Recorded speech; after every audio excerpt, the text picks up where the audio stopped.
Hello, welcome back to YBC Revolt Talk. I'm Eunice Pierre-Louis, a member of YBC. I invite you all to please be sure to like, follow, and share on all our social media outlets on Facebook, Instagram, and Twitter. And don't forget to subscribe to our YouTube channel at YBC Revolt as well. Share this active link with many more people so that they can tune in so that we can continue on our journey of getting smarter together. Today, we're talking about making money make sense. How many people can say money management was a discussion at the family dinner table or that it was covered in their high school curriculum? Let's not shy away from it. You'll be surprised after our conversation today, there will be action items you can take away to get on track and help build upon your nest egg. Our guest speaker, Lawrence Gonzalez, is passionate about financial literacy. Currently, he's an auditor for the United States Department of Treasury, Office Inspector General. Lawrence shares resources and participates in speaking engagements aimed at providing solutions to socioeconomic disparities affecting Black and Brown communities. I have YBC member Rachel Kaufman, who will help moderate today's talk with me. Rachel? Thanks, Eunice. Hi, everyone. It's good to be back. Before we get started, I just have a small disclaimer about today's session. It's more of a high-level summary of finances covering various topics. So consider it the equivalent of putting your big toe in the water and testing the temperature. This session is more of a way to bust up some common myths that we grew up believing about finances. We do plan, however, in later shows to have more episodes where we specifically dive into certain topics and have more of a deep, in-depth conversation about them. Even though that's the case, please feel free to ask any questions in the comment section. We'll try to get to as many questions as we can. We also will make sure that we provide Lawrence's contact information so that if any of you want to reach out to him directly and ask questions, you're able to do so. Before I start, I just want to say thank you, Lawrence, for your service to this country. So without any further ado, let's give a YBC welcome to Lawrence. Hey. Hey. Thanks for joining us. All right. So, Lawrence, where do we begin? Where do we begin? One, I'd like to say thank you for the YBC Revolt Talk group, because I've been watching the last couple episodes and I've been tuned in. So as a fan, I'm actually very happy to be here. Additionally, I'd like to say that the last couple of episodes have been circling around this idea of what economic empowerment is, because that's going to change the fundamental development of our community, from how we live, from how we enjoy ourselves, or how we kind of move towards retirement, even how we support our parents. So this is a great opportunity to have that dialogue. As you stated, it's a very much broad, open field for it. So we're going to dab a little bit here and there, not the dance, but we're going to actually dab into it. We're going to enjoy ourselves, and hopefully you guys get to learn something and move on from there. Absolutely. Absolutely. So first and foremost, I think it's something that we have to talk about. It's 2020. It's, at the very beginning, we all started off 2020 with that idea that, hey, you had the vision parties, you had the little wine get together. Everybody's like 2020 vision, new me, new everything. I'm going to change this. I'm going to change that. By February, everything was thrown out the window. It started, first it was like, hey, it's happening over there. And it's not affecting us until one day you wake up one day and everything turns upside down and everybody's at home doing remote working. And it's in our backyard. Yeah. It was like 2 days ago, I put on a tie and I was like, what the heck is this kind of like feeling that I was choking myself to death? It was a completely different environment. And I think, hey, if you haven't done so, please practice getting dressed in the morning. Please practice. You're sorely out of practice. A couple months now, we're getting a little rusty. So for me, 2020 is a bad year, but I actually had a year that was even worse than 2020. 2012 was like the epically bad year that I ever had in my life. I was coming off of grad school. I couldn't find a job, just like a lot of other people after the post-2008 recession. So it was basically swept into this idea that, okay, I'm going to get a job, and nothing was turning up. On top of that, my teeth, I went to the dentist, and I didn't even have insurance at the time. I just didn't have the money for it. I went to the dentist, and they're like, hey, we're going to have to pull out your wisdom teeth, right? First, I was like, oh, you're going to pull out one? No. He's pulling out all four because they're going to start impacting the teeth. And I was like, oh, okay. So how much is it going to cost? He said a number. It was so big that I didn't really understand the number. And I was like, hey, man, can I get a cheaper option? He's like, well, you can do, I don't want to recommend it, but you could do like local anesthesia. And I was like, okay, I'll take local anesthesia. What's up? Let's do this. I turned up for it.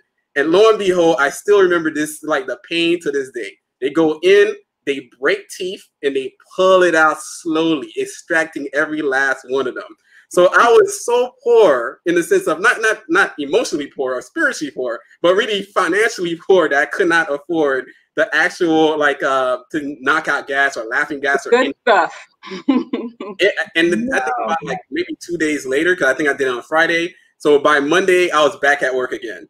So, and even when you come back for the stitching again, the same day I went right back to work. That's just the totality of where I was. I didn't have the money. I didn't know what was going on. So I was basically, I was at my wit's end. I didn't have enough room in my credit card. And I started considering like, hey, what should I do? Right. And one of the things I started to do is actually fix my situation. I started looking into it. And the biggest turnaround for me is that when I did the mint.com, you go in there, you put all your information, you see how much money you're spending on food. For me, I was spending around like $372 or maybe $350 per month. I was living in Tallahassee in the quad. So I had 3 other roommates. So I did their numbers. And in total, we were spending about $2,000 to $2,400 a month on just food. It wasn't like we were eating steak and lobster. It wasn't like we were eating great food here. You're kind of like Puerto Tropical, Chick-fil-A, Boston Market. Like we were not eating like fancy here, but we were spending that much due to micro expenditures. So a lot of us, as much as we think that we might not have the money, a lot of times we're just dishing it out in little ways here and there. So once I realized that, I really set out to just change my resume, change what I've to do at my job. And ultimately, I'm going to share the screen of what ended up happening to me over the last, what I would say 8 years, but really the last 6 years effectively. I'm going to share the screen. So as everybody can see that, back in 2012, I had a negative net worth of negative $125,000. $30,000 was from undergrad, $80,000 was from graduate school. I believe I had an additional $5,000 on some credit cards. And because I used the forbearance, that little point where you just can't pay nothing, you're like, how much is forbearance?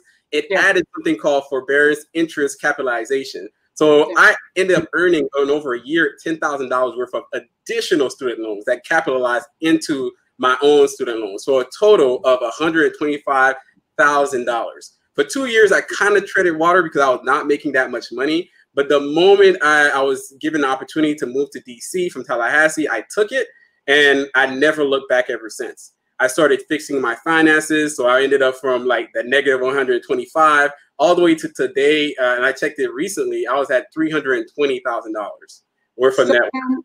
Lawrence, let me ask you this. Yeah. What advice would you give to someone who's coming out of college and has this debt that they incurred from their student loans? So what's the first thing, or maybe the first few steps you would advise these people to do to kind of just get on track and not get into this hole and feel like it's so overwhelming?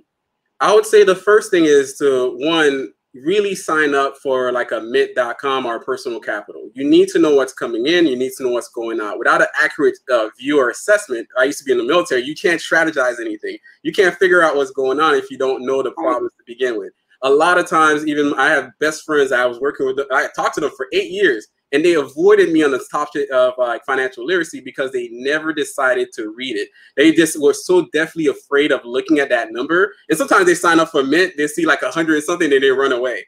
Because we, for whatever reason, we internalize those mistakes as personal failings, and we never talk about it. In DC, I actually known a lady that was very renowned, gets featured on CNBC, CNN, all that stuff, making north of $130,000 and had nothing in retirement, has zero saving. She damn near panicked. When we had a conversation, she couldn't even express it because there's nobody she talks to, not her best friends or anything like that. It's kind of like a secret thing that we all typically carry. We go to the brunches, we go to the parties, we go to whatever, we put on the makeup for whatever it is, the look. But in truth, we're all suffering a little bit on the inside. So for those people dealing with that much debt, just know on average, a lot of us are carrying that debt. And so then let me ask you this. Some people may not have went to college and may not have student loans. What about those that are living paycheck to paycheck? How can they get out of that cycle and start saving and plan for retirement?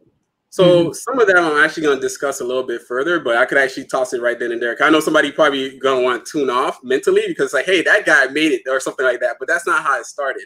Part of it is to really analyze those issues. You can't go away from them. You got to know what they are. You got to know, let's say if you have a whole bunch of subscriptions that you don't even partake in. That's the perfect example. You have like, you have a YouTube subscription, you have Netflix, you got Hulu, you got Comcast cable, you got HBO Prime, you got everything going on, and these are all draining your bank account. On top of that, a lot of us are carrying upwards to $8,000 worth of credit card debt. I've known people with $20,000, $30,000, and that is actually draining their account based on the interest. So the interest alone, let's say if you're getting an interest every month of $150, that's $150 you could have used for groceries. That's $150 you could use for anything else, but it's being drained out your account all the time. So I'd say to those people living paycheck to paycheck, it's not the end of the world, but you do have to reconsider, how do you process life? How do you live your life? Do you live it every weekend for like the YOLO excitement, just kind of go party or whatever it is, and then look back at that bank statement on the Monday like, whoa, I spent like $200 in the party or something like that, versus you say, you know what, I want to change what the outcome is. I want to define my why, right? Like, why am I doing this? Why do I want to live? What do I want to travel? Do I want to, just kind of hang out? Do not want to stress out anymore about money? So you have to start taking these actions to say, you know what, maybe I have a problem with spending money. Maybe I just need to stop subscribing to, I guess, like let's say Express sends you all these little coupons or something in your email. You might want to unsubscribe to that. Maybe that slows down your urge to actually spend. I don't know if that answers the question. It did. Thank you. So what would you say with someone that has the credit card debt, has the student loan debt, and then on top of that is living paycheck to paycheck? Where do you think that they should start? Let's say they downloaded Mint. They exactly see where the bleeds are. They see the subscriptions that maybe they could get rid of. Then for them, what would maybe be the next step they should take? The first thing you always should take, and it will always be the primary thing you do, is really establish the fact that how much credit you have. It's not you paying student loan that's as important, or even you trying to invest. I think right now the push is invest in real estate, invest in stock, invest in anything, invest in a susu. Like, no, all of that really needs to go directly into your credit card, because they're charging you up 100% of the time, every time. The credit card industry did not lose sleep. This thing happens to everybody else. The government took a pause, work took a pause. Credit card companies like, we're gonna let this one ride out a little bit. Like, we're not even gonna talk about it. They never changed. They never said, well, we're gonna give everybody a moratorium on interest. They never did that. That's a guaranteed money coming out your bank account. That's your first target to actually fix. I think some of the financial experts and gurus will let you know that you could use like a snowball effect, either be that avalanche, that snowball.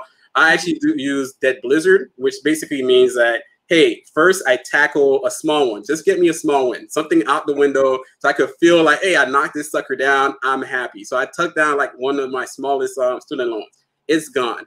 Then additionally, now the extra money I start putting towards the one with the highest interest. So I knock those out. So when I get bored or I get psychologically a little bit like frustrated, I start saying, you know what, let me find the next smallest one and knock it out again for this emotional win. So I'm winning on both ends. I'm not focusing on just the ones that have the lowest interest fee, but I'm also focusing on things to really get me going. Right. And I'm glad you brought that up, especially with the current pandemic that we're all dealing with. People's reality is that they're having to go to their credit cards because they're unemployed.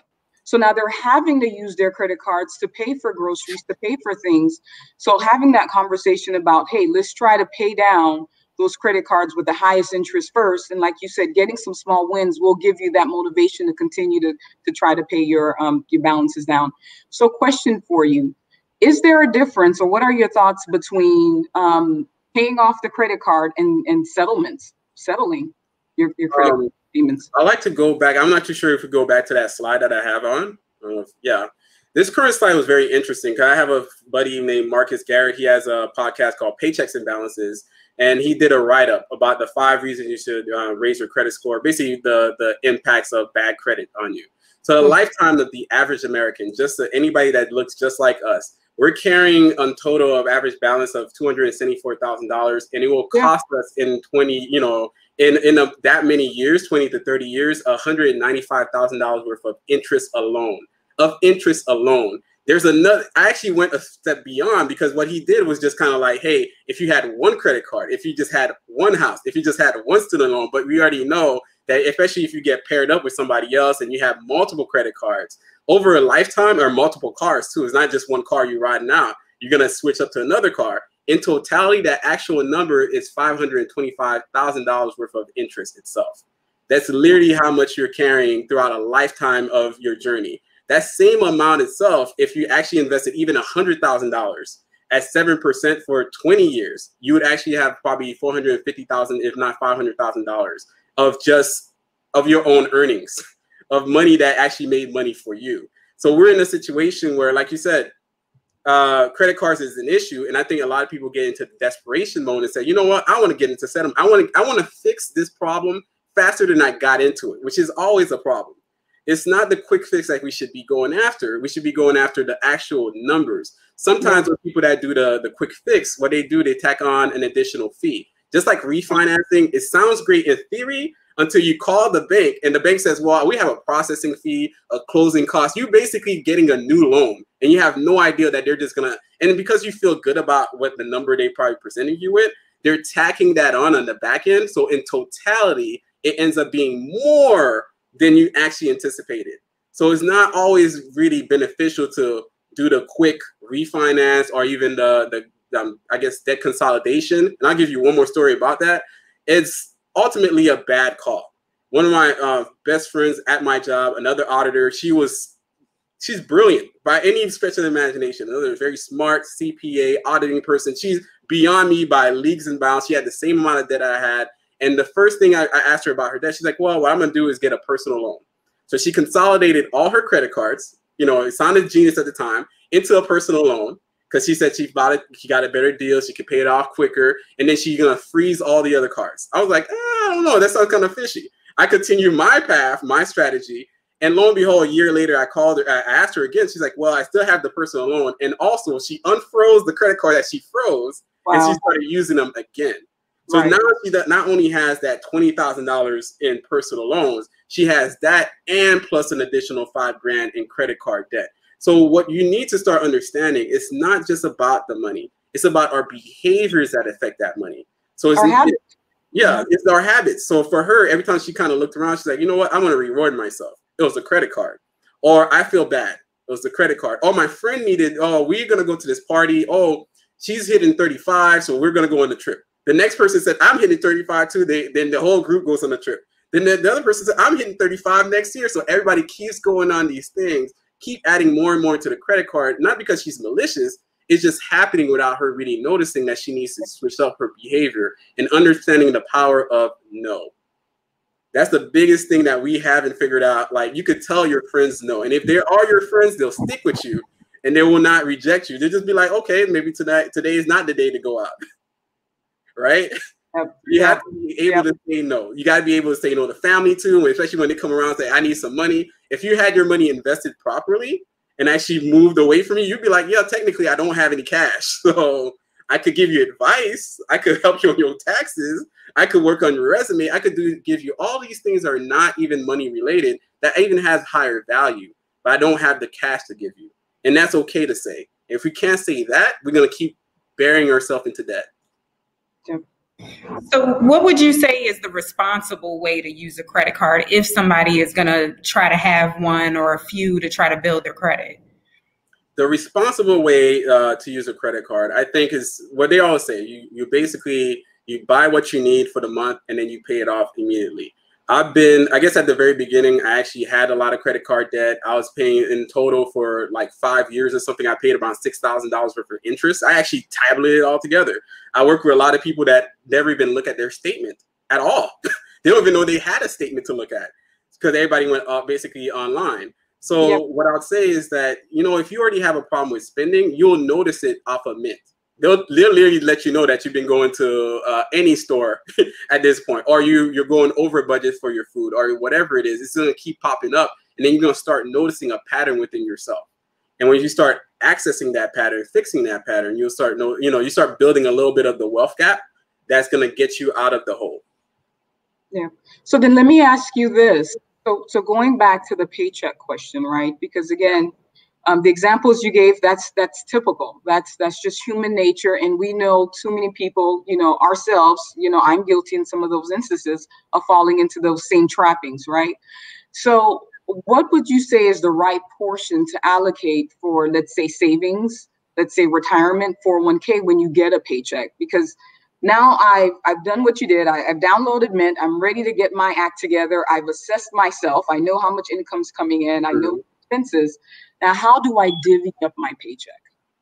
Okay, I'm actually going to go into that other slide. So if you pop that back on again, and I'll jump into this slide. Well, I actually conceptualized something called the wealth machine strategy, but I'm going to go right into the budget because that's really what the question you have about it. There's multiple budgets that exist. One that was prioritized or made popular by Dave Ramsey is like the zero-based budget, right? Where you just, whatever's coming in pays out for everything that you need. And therefore, somewhere along the way, you just kind of like, I guess life happens. I don't necessarily think that's a great advice to give because everybody's situation is so different, it's so varied, and you do not want to get to the point where at the end of the month, you're like, I don't know where the money's coming from. People are not even living paycheck to paycheck. They're living paycheck to debt. That means it's beyond just like the next paycheck. Because even when the first week that COVID happened, people were already complaining that they didn't have enough money to survive the next week. I'm like, the check is coming in, guys. You can't complain about that, but that started leading me to understand that it's beyond the problem. People are living, but that is the reality. That they're skipping, or forget what the term is in auditing, but we're skipping 2 paychecks. So it's like we're already behind based off the last money that's coming in. That's already accounted for. And that's really one of the biggest issues that we have, right? So there's another one that's called the 50-30-20 budget, which is made popular by Elizabeth Warren. That one says 50% goes to your needs, 30% goes into your wants, 20% goes into your savings at repayment or investing, whatever it is. And that's also problematic because it incentivizes people to believe that their wants is way better than the actual savings. So you have a want category of 30%, and some people they're that simple. They're like, I got the 50% here, I have the whatever over there, but that 30%, I better go party and blow it up out the window. And I've started noticing it with people. I don't know if it's a mandate that we learn, but people feel that they need to pay, they need to spend their entire paycheck, and it doesn't have to be this way. You don't have to spend your entire paycheck. You don't have to go down to zero for it. So I started understanding that, okay, first, I created a net max budget. That's what I use. Whereas my expenses go 40% into essentials, 28% goes to savings and investments, 15% goes to debt payoff. So it's an actual percentage. It's not just like out itself. And 12% is just kind of free float for taxes, or 5% miscellaneous, because anything that can happen will happen. So actually factor that in. So in the end of the day, I always have the next month's remaining budget already there. So if my total budget is $3,500 a month, I always have $3,500 a month, no matter what happens in time. Pandemic happened, COVID happened, I guess the government stopped functioning, they do that thing again. I always have this amount no matter what. So I have a float of at least a month to get through whatever I need to get through.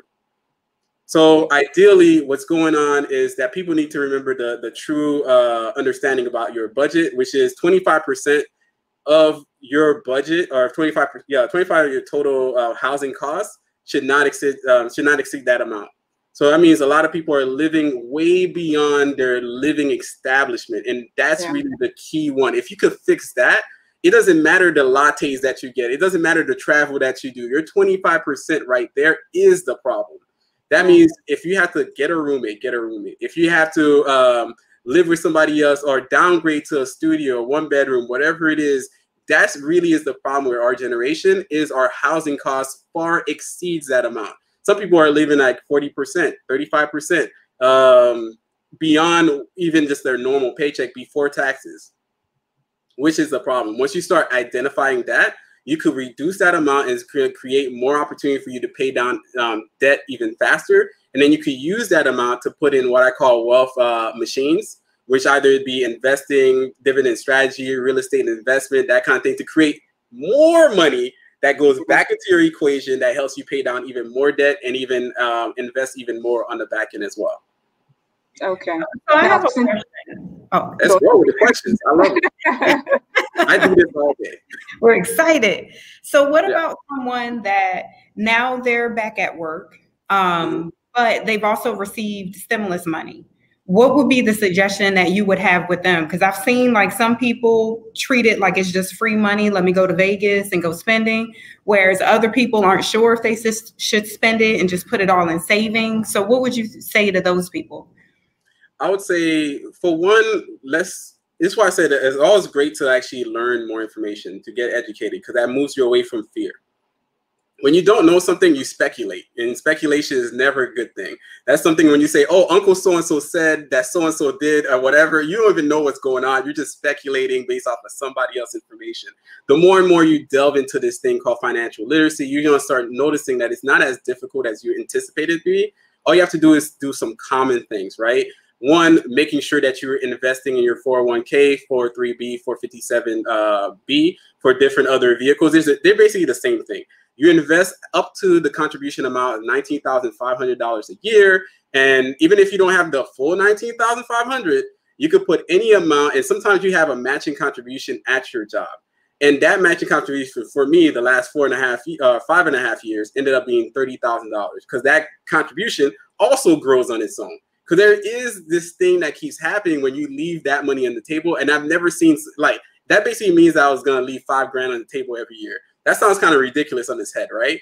So it's best that you actually put your money where, I guess your money is. This is why I say go into your Mint, go into personal capital, because your money is beyond just what's in bank, like a normal Bank of America or SunTrust or Wells Fargo. That goes beyond. You do have money in your 401k, and that's your money. It's not nobody else's money. It is your money. And the more and more that you see it grow, the more you see you have access to it, you get a little bit more comfortable within yourself, and you say, you know what, this is my money. I can invest in this. I could put that, extra $12,500, $2,400 for a couple stimulus package into my 401k. Or first and foremost, if I have credit card debt, knock down the credit card debt.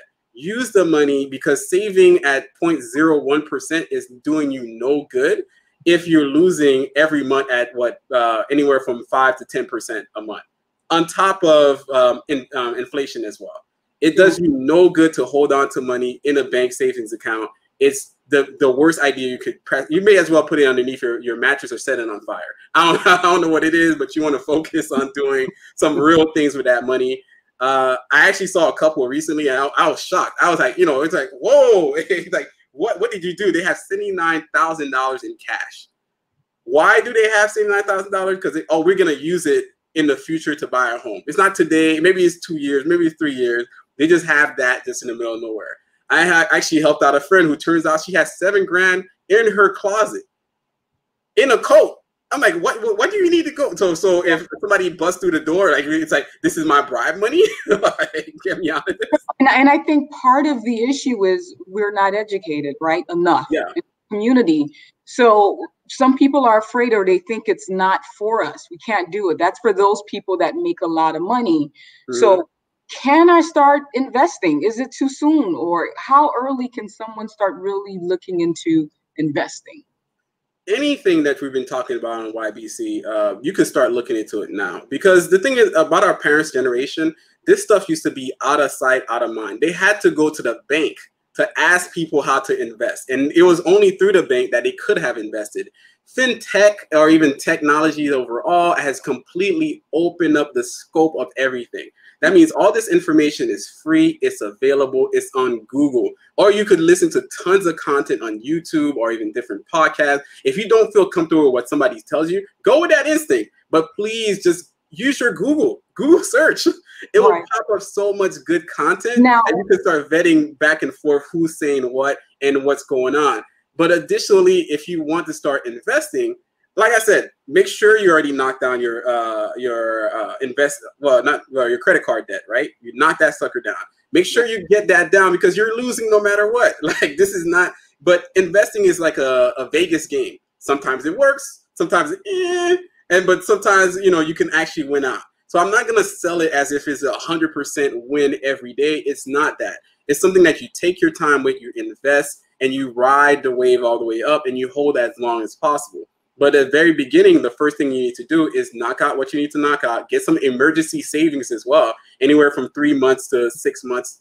Personally, I only keep about like 2,500 on me, and everything else is invested in different vehicles. And your 401k is an investment. You don't have to become Warren Buffett. Sometimes you just have to invest in yourself, which will lower your tax contribution anyways, will give you even a higher return. So you don't have to do all these complicated things. Do the simple things first, and it will get you where you need to go. So if someone thinks they need a lot of money, is that true? Do you need a lot of money to even start investing? No. One of the things that I think I have a slide somewhere as well, which is basically me, because I have all that stuff on my Instagram channel and on my website. Ultimately, if you start early, you could save even less. So if you're starting in your 20s, if you're 20 right now, your money could grow 88 times over. That means when you invest whatever amount it is, even if it's only $200 a month, $500 a month, you'll be in far better shape than a lot of people in their 60s investing $6,000 to $7,000 a month. Because your money will take that much time, or they'll have that much time to grow into whatever investments that you have. No matter if the investment is growing at 6%, 7%, 8%, and sometimes under the Obama era, people are growing like 20%, 30% in investment because they're just invested in this thing. Like I said before earlier, $100,000, even when you stop, you just hit $100,000, you invest that amount, you walk away for like 20 years, you'll come back, it's $500,000. It's basically going to grow 90% of the way on its own, by itself, without you ever doing anything. So ideally, I want to focus people and realize that, you do have an employer-sponsored account that you might not be doing anything that you're doing with. So that extra amount can go into your employer-sponsored plan. You could even do HSAs, which is a health savings account, whereas you're putting a little bit extra for your medical expenses, but it's reducing your pay period tax returns, it's reducing all your overall taxes, and it's also growing. There are things you can do that's not in the market, but in the market. Do you see what I mean? Yeah. So now thinking about retirement, because you said something about the folks that stuff money under the mattress, and I think we all know someone or have heard of someone who does that, right? When should I retire or start? Let me rephrase. I want to retire now, actually. But how soon can I start retiring? So similar to the investment thing, because sometimes there's the stigma. You think you need a certain amount to even start thinking about investing. But just retiring, when should I start putting money away? Or is that something that I'll do when I turn, 50 years old or 55? I would definitely never recommend anybody to wait until that point, because it's going to become harder and harder and steeper of a hill to climb to get to your destination. I think, if you didn't think you have like $5,000 to invest or a year in your 30s, in your 50s to even kind of get to that level, you'd have to invest like 20 grand or even 30 grand to even get to a point where you could actually have enough to retire. I think the first step that people need to do is to really consider those numbers. What's your income, what's your expenditures, and how much would you even need to actually live off of?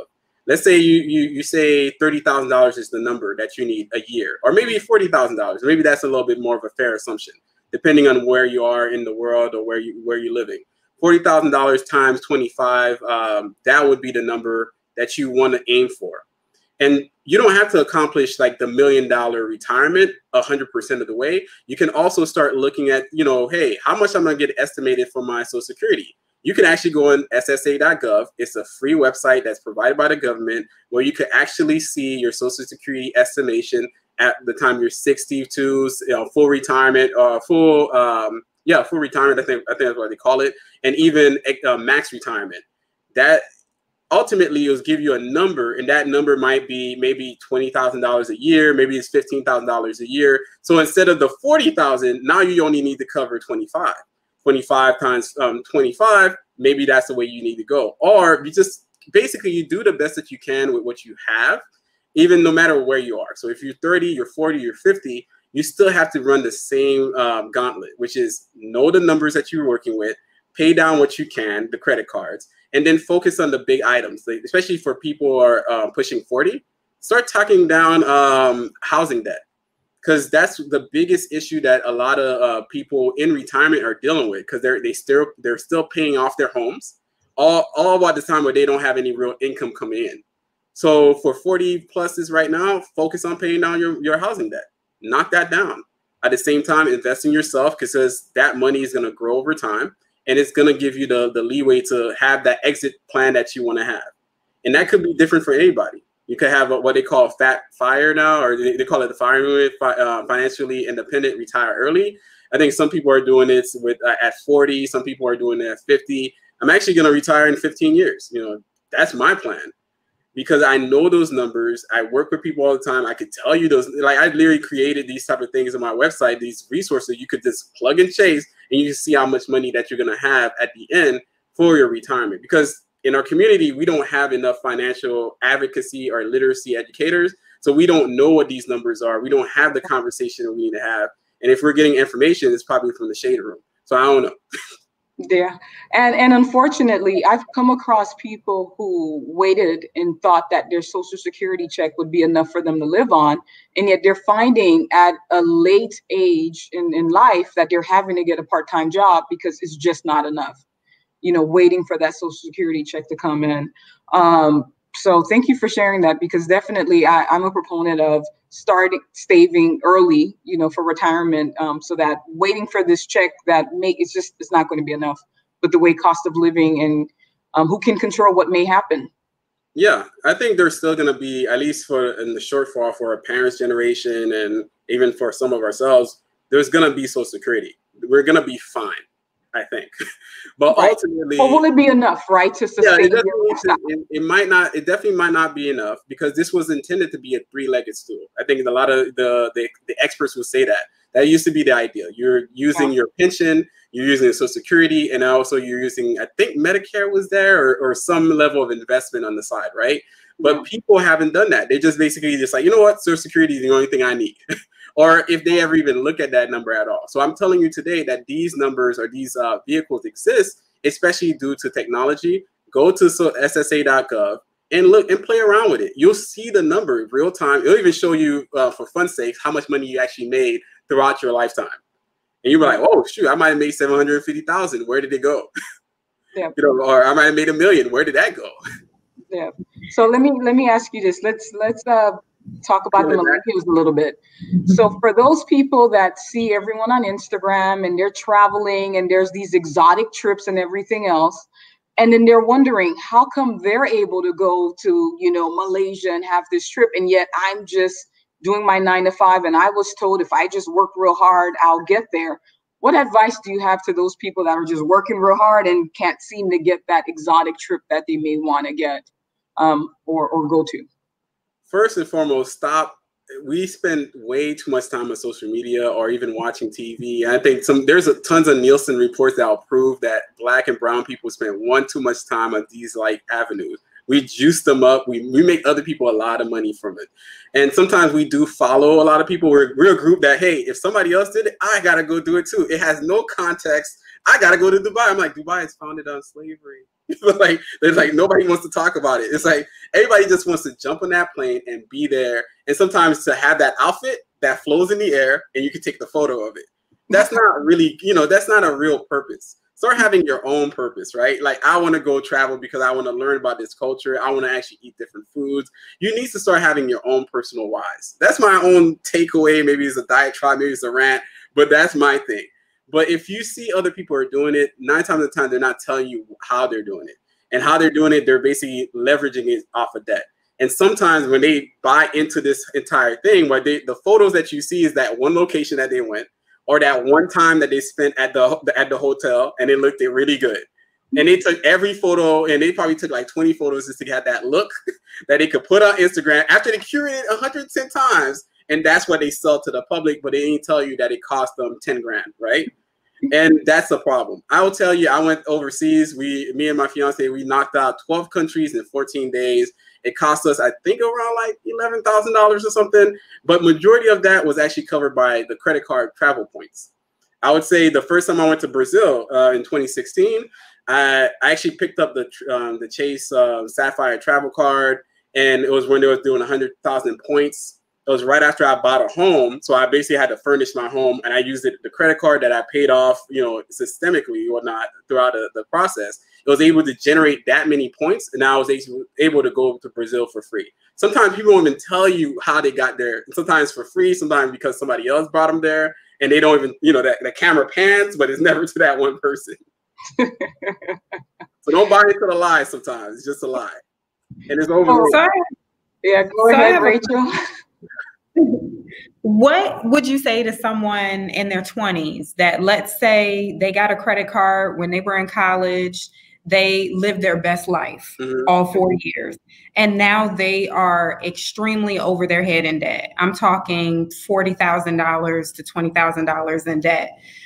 Would you ever recommend that they maybe go into whatever money that they have at this point in a 401k and pull that money out, take the penalty, and just try to pay everything off? I think I telegraphed that with my face. No, because I actually took out, I guess it was $5,000 for my 401k, my military 401k, right after college, because I was trying to get the CPA exam, and I was like, I need this $5,000. It's gonna be great, right? I'm gonna knock this out, and I'm gonna make even more money. It's always this great lofty idea, but I took this penalty. I'm like, you know what? I don't care about the penalty. I'll be fine. I still need the money. That's all I need. I need the $4,000. I'll be cool. But then the next year hit me with the tax actually does come back, and it's an additional 10%. So it's almost like the gift that keeps on giving, and I still didn't have the CPA exam. I'm like, what the heck happened? So I blew that money. So I'm not going to lie to you guys. Like, this is a tempting idea on its face, but it's always a terrible approach, because the first thing you need to do is really educate yourself. And I tell that to people now. Forgive your past, right? Forgive the mistakes that you've made. Forgive the things that you've done. And it's okay. We're all human, and we all went through it.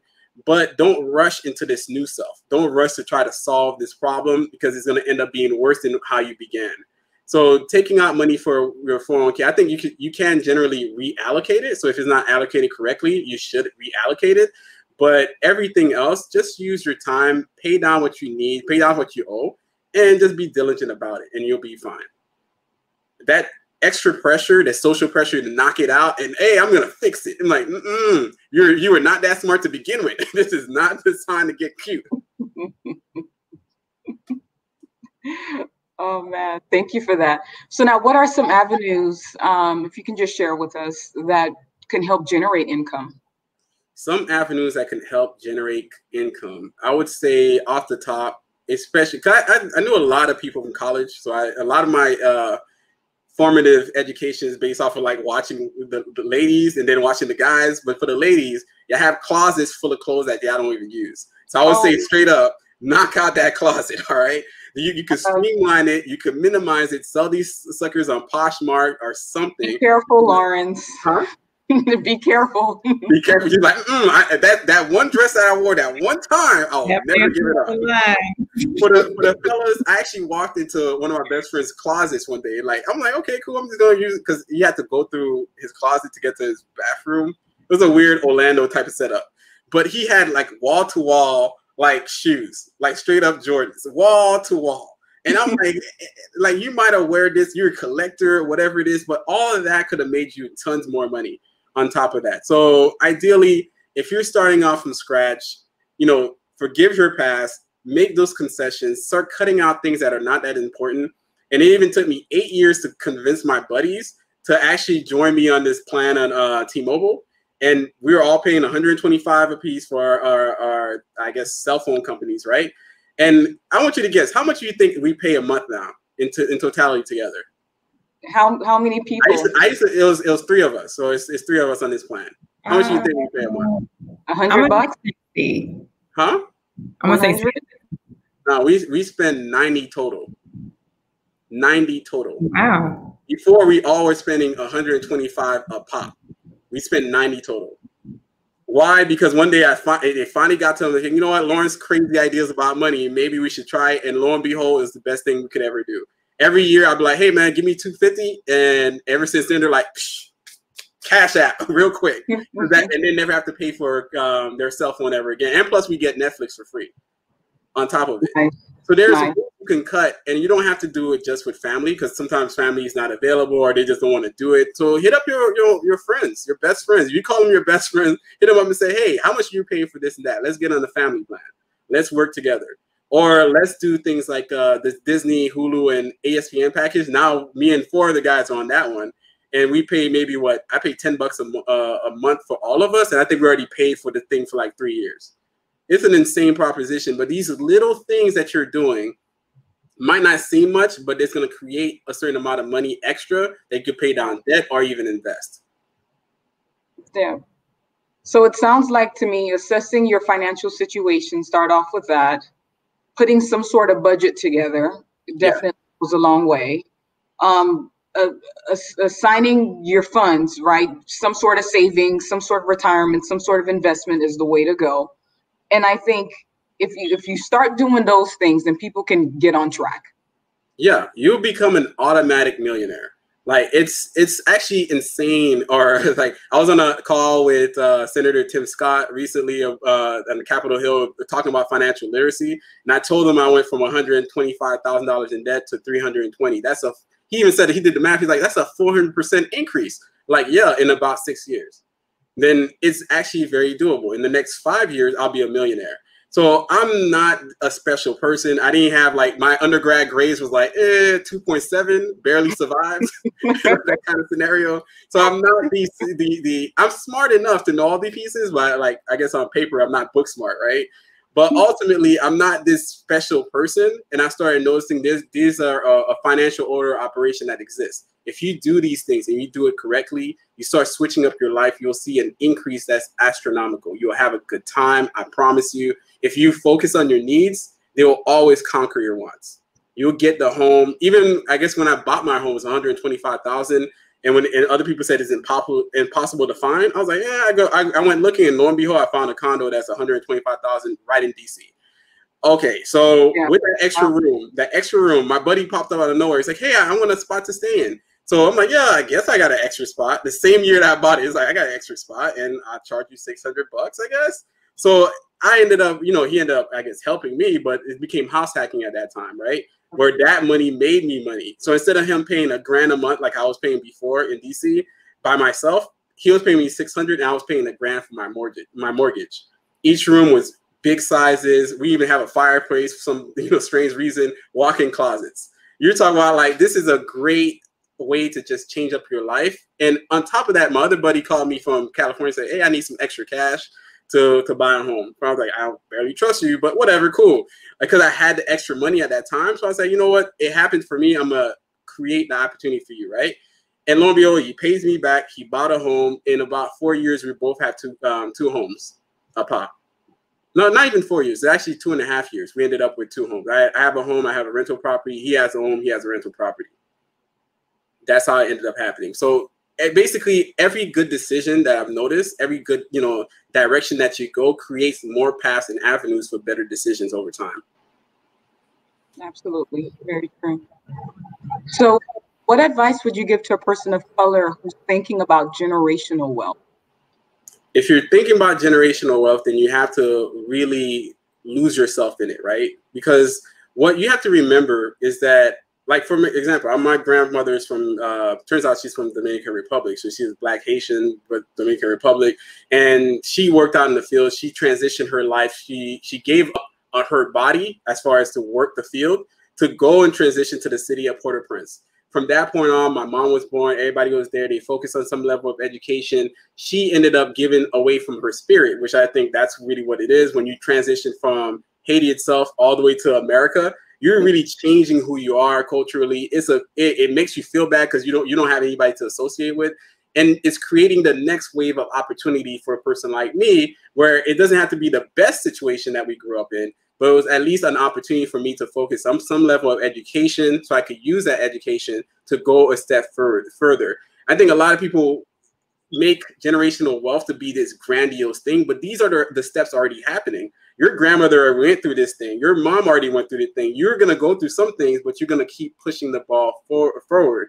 And that's the only way that you can do this. You can't think about it like, oh, I can't give my kids Jordans. That's not important. You need to give your kids a home. You need to give your kids a stability that they need in a housing. And then after that, they're going to take that ball and they're going to run it beyond that as well.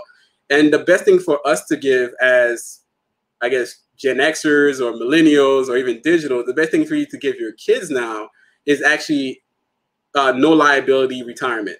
Because our parents, they're going to retire with nothing. You know, they don't have a lot of money. They don't have, they're like zero wealth, maybe 20K a year, something like that. And we're going to have to be stuck in between in the sandwich generation where we're taking care of them and also taking care of our kids.